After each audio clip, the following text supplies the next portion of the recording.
On this episode of the Turnbuckle, an AEW All Access reality show is to premiere on TBS this March. Powerhouse Hobbs believes the Ricky Starks feud was his breakout moment and talks the Team Taz breakup. And Brian Alvarez and Dave Meltzer discuss the MJF Bryan Danielson segment on AEW Dynamite. Folks, we're in your favorite wrestling news to the wrestling moves because... Wait, you get the point. It's time for the Turnbuckle.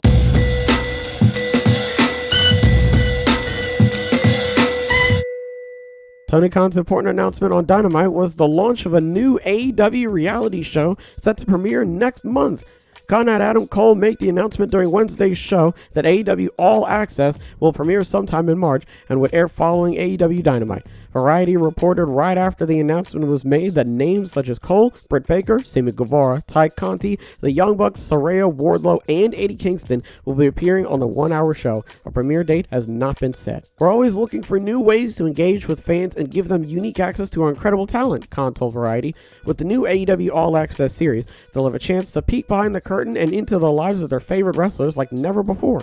To show the human side of some of these larger-than-life figures will give fans a rare perspective about who these wrestlers are when the cameras aren't typically on. Cole also said that on the same night the reality show debuts, he will make his in-ring return to the company. He has been out of action since last June, dealing with concussion issues. A previous reality show featuring AEW talent Rhodes to the Top airs for one season back in 2021 on TNT that focused on Cody and Brandy Rhodes and their family. Tony was like, all right, I'm going to let Adam Cole do it. I was like, okay, well, this must be pretty good then. And then he just started talking about a reality show, and I was like, okay. And then, I'm not even going to lie to you, man. When he was talking, I was like, all right, you gotta wrap this up. You gotta find a way to neatly tie this together. And he did, because he announced his in-ring return, which is good. What I would have liked, though, I would have liked to have somebody come up to him and, like, smack him up a little bit after he told him, after he said everything, just to get all the information out of there and stuff, even though he didn't give a premiere date, which, okay, I mean, they said sometime in March, so, I mean, if not in the beginning, we can expect somewhere between, like, the middle towards the end, but I doubt it would be anywhere near the end, but yeah, I think it would have been better if somebody to come out and, like, schmatadact him in the side of the head or something like that, or I don't know, hit him with, like, a crowbar or something to, like, get the ball rolling, so that way, like, when he says, like, oh, I've officially announced that I'm gonna, smack somebody in the ring, someone else should come out and be like, well, you're not gonna do it to me, and then the match can be announced. I don't know why. That's just my opinion. Overall, I don't think it was really that big of a deal. So I'm excited to see how this is gonna go, and yeah, man, I'm excited to see Adam Cole back in the ring.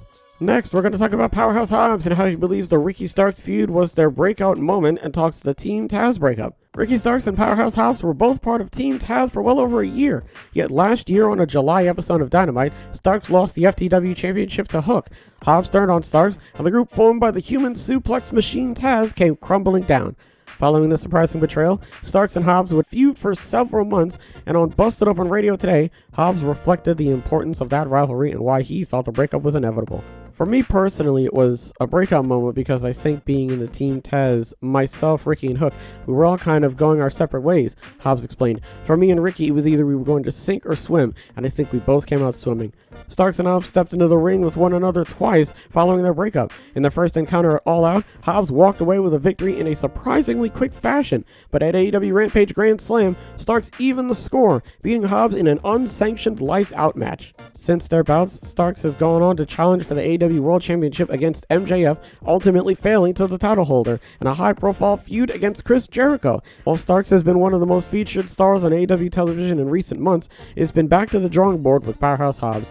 He has been mostly seen in vignettes unveiling new chapters in the Book of Hobbs.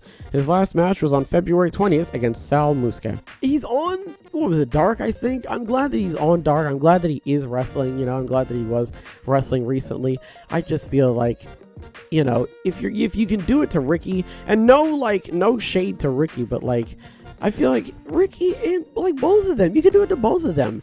I don't necessarily think like one has to be like over the other. I think, you could build both of them up equally, and I think that it would benefit both of them. I mean, listen, that's not really to say that they're never going to do anything with him ever, so here's hoping that sometime in the future we're going to see him in more storylines, but for now, It just kind of stinks that so far he's not really in anything, prominent right now. But we're just gonna have to wait and see.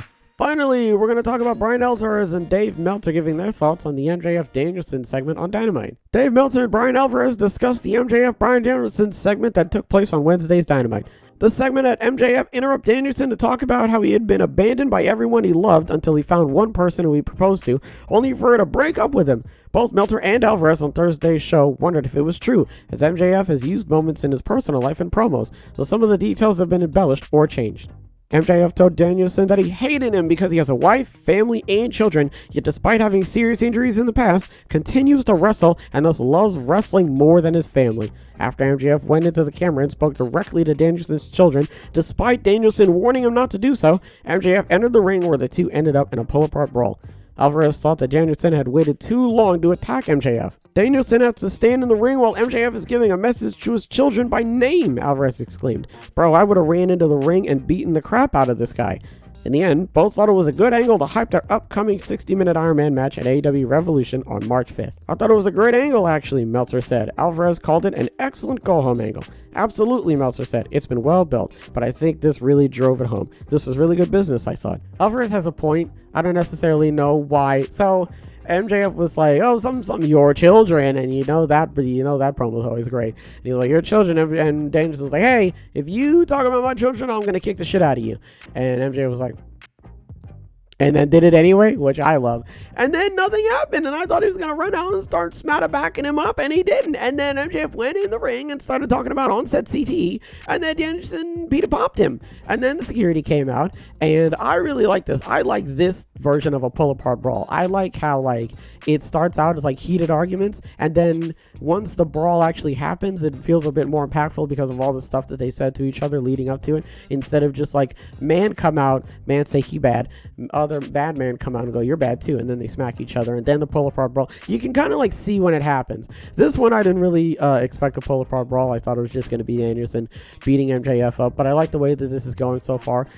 I think this has been a really solid feud. I like the way that it started out. For me, it kind of started out as how is MJF gonna beat Danielson in a 60-minute Iron Man match? And so far, just the way the build's been going, I really am starting to doubt Danielson's ability. I'm sorry, but just the way that, and it just, it's MJF, so that he's probably gonna pull something out of the bag, so. But overall, man, I think this feud has been great. I'm really looking forward to the match, and man, MJF has been just on fire as of recently, especially with the promos that he's been doing. So we're gonna have to see how this all culminates at Revolution. What do we talk about? So this reality show, I assume this was the the thing that they were talking about with we were going to do the docu-series, and it was like, oh, we're going to follow people who are getting champions or people who are champions and stuff like that. So I assume that's what that is. I would have liked somebody to attack Adam Cole, but they didn't, and it's all right. Hobbs, he needs to be in a storyline. I think that would definitely help his character, especially if you're going to do a thing about the Book of Hobbs, so I mean it would, oh, I've got my alarm on, whoops. I think it would be better if you did something like that. But listen, man, so far the last match it was literally at the time of this recording 2 days ago, because what's today, the 23rd? No, 3 days ago. Still better than nothing, so I can't really complain when I hear that it's not even been over a week since he's been in a match, so that's good to hear. But like Ricky, man, I think you could put out in Alvarez, I think you could put Hobbs in a storyline, and I think it would actually go well for him. But listen, we're just gonna have to wait and see if that actually ends up happening, and hopefully he doesn't just slink to the back and we just never hear from him again, man. Meltzer and Alvarez really liked the segment. I really enjoyed it. I'm really looking forward to the match. I thought this overall segment was really decent. I thought it was really solid. Again, I really like I said with the pull-apart brawl, I really think that this made it more impactful and more meaningful, just because MJF has just been throwing poop at Bryan Danielson. And to be fair, Bryan Danielson's been like, look, I'm just gonna beat you up, and that's been working. So I'm really into this. Hopefully there's a lot more people that are really what's the word I'm trying to look for here, really interested in this feud, something other than shit, it doesn't matter. But yeah, I'm really excited, and I can't wait to see the match. Folks, that's gonna do it. Hopefully everybody has a wonderful tonight and a wonderful tomorrow, and as always, big hugs all around.